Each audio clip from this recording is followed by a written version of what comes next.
We know about the affair. My mother-in-law said it gently, too gently. She sat at the head of the table with her hands folded over a linen napkin. Her voice softened into the kind of practiced disappointment people use when they want cruelty to sound like concern. Then she added, quieter this time, and we know about the baby.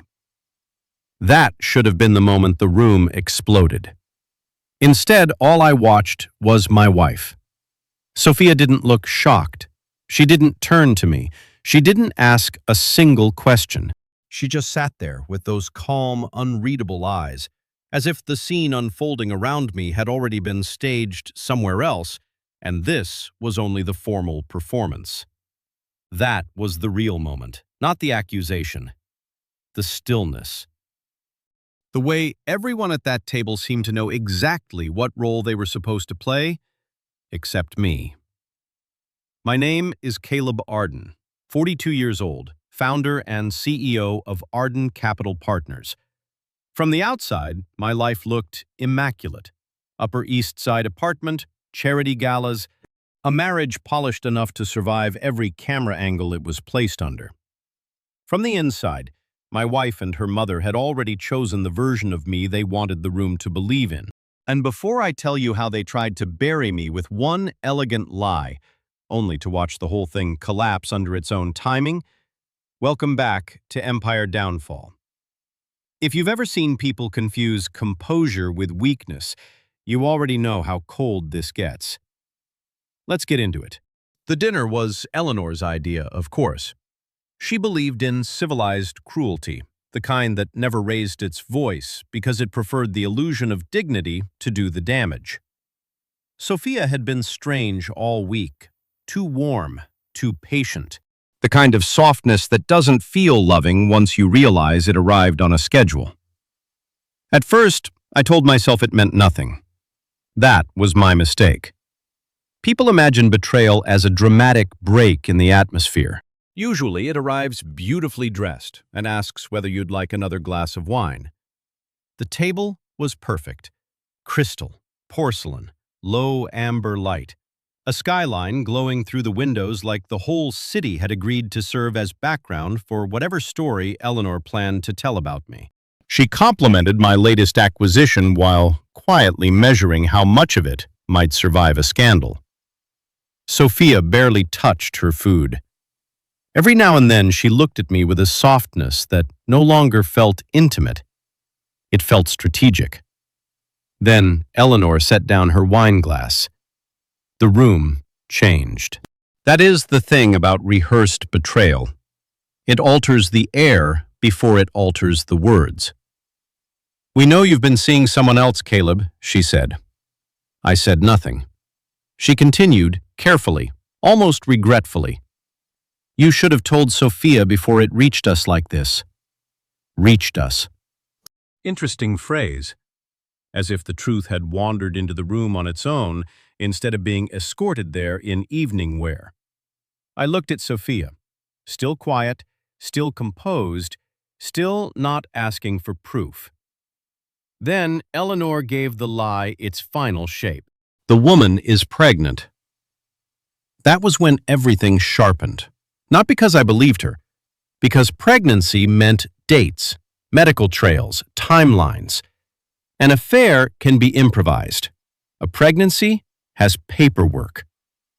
"You should be very careful with that accusation," I said. Eleanor reacted exactly the way I think she had practiced reacting. Her expression cracked into polished outrage. "How dare you speak to me like that when my daughter is the one being humiliated?" Then Sophia finally joined in. Her voice was soft enough to sound wounded, but too measured to feel real. "I wanted to handle this privately." That was the sentence that told me more than anything else spoken that night.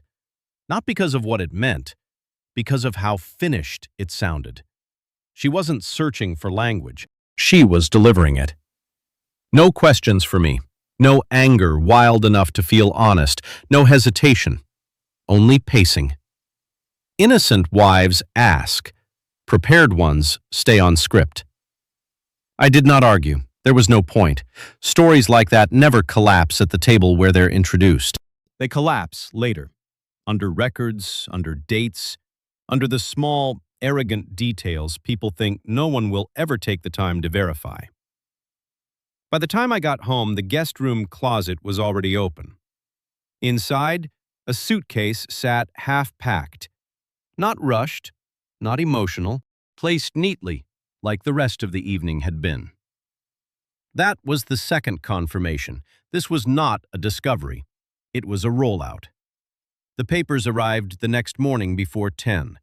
Draft divorce filing, protective language around shared assets, a request to restrict discretionary transfers pending review. Too fast, too clean, too certain. No one moves like that unless they were already standing at the finish line before they fired the starting shot. I didn't get angry. I got precise. I pulled travel logs first, then event schedules, then hotel access, foundation reimbursements, and every quiet trail that might explain why Eleanor had sounded so sure there would be evidence somewhere. That was the useful question. Not, did they lie? But, what truth were they hiding badly enough to need this lie in front of it? The first crack came from hotel records. Not under my name, Sophia's. Private suite at the Belmere. 2 separate bookings across the same month. Paid through an account connected to a foundation expense channel that should never have touched personal travel. Then came security footage. Sophia entered through the side lobby. Daniel Cross arrived 9 minutes earlier. Daniel was a donor. Married, board adjacent, the kind of polished man who had spent years in expensive rooms learning how to move carefully enough that no one ever asked him where he had been before he arrived. I opened the document, expecting almost anything except the one name attached to the file. Patient, Sophia Arden. Prenatal consultation, private testing, discreet referral chain. I read it once, then again. That was the real design. Not my affair, her pregnancy. The baby wasn't mine.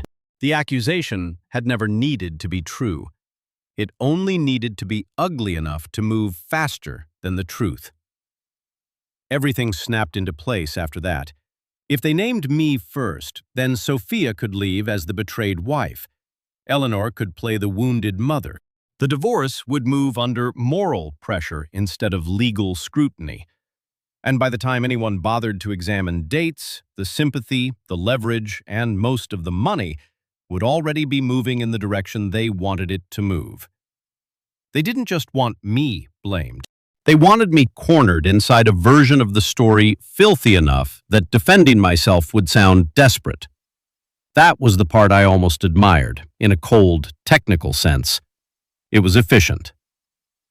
But it also meant they had built everything around one assumption, that I would react like a humiliated husband instead of a man who understands records.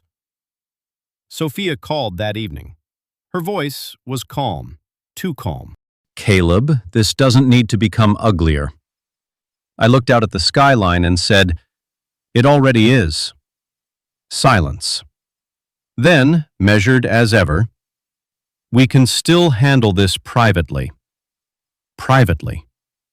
Interesting word, after a dinner arranged specifically to stain my name before I had even finished my first response.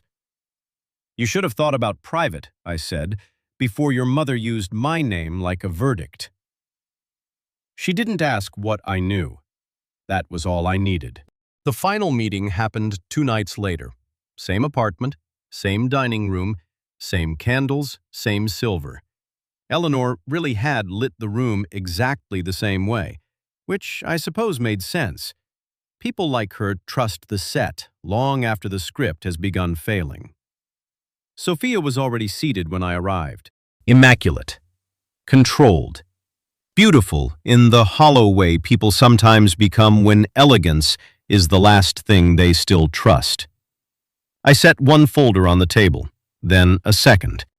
No speech, no anger, no theater. Eleanor tried first. I hope you've had time to think clearly about the damage this could do. I have, I said. Then I opened the first folder. Hotel entries, payment routing, security stills. Sophia didn't move. So I opened the second. Medical billing, consultation trail, dates. That was when the room finally changed. Not loudly. Cleanly. Eleanor looked at the page, then at Sophia, then back at me with the expression of a woman discovering, a little too late, that control has a shelf life. Sophia held still for 3 seconds too long. Then the color left her face. I looked at my wife. The affair was real, I said. You just chose the wrong person to pin it on. No one spoke. Then, quieter, and the child was never my scandal to carry. That landed. Eleanor tried one last time to recover what dignity she could. We can resolve this without destroying each other. I held her gaze. No, I said. What you wanted was removal. That was the end of it. Not because anyone confessed, not because anyone shouted, because the lie had been elegant right up until the moment it had to survive documents. And elegance is usually the first thing fraud loses under bright light. The divorce changed after that. Quickly. The emergency restrictions disappeared. The asset pressure softened. The tone of every legal message shifted from moral certainty to cautious negotiation. Daniel Cross resigned from 2 nonprofit boards within the week. Sophia stopped trying to sound wounded. Eleanor stopped trying to sound reasonable. And me? I kept the company, my reputation, my freedom. The marriage had ended long before that dinner. What stayed with me wasn't even the accusation. It was the gentleness of it. The way Eleanor smiled before she tried to bury me.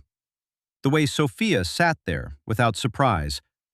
The way they had chosen not just a lie, but a lie polished enough to sound like concern. Maybe that's what makes certain betrayals harder to forget.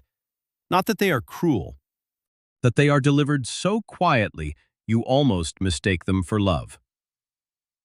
If you stayed with me until the end, tell me this: what's worse, being lied about, or realizing the people closest to you had already rehearsed the part where you were supposed to fall apart? I'll see you in the next one.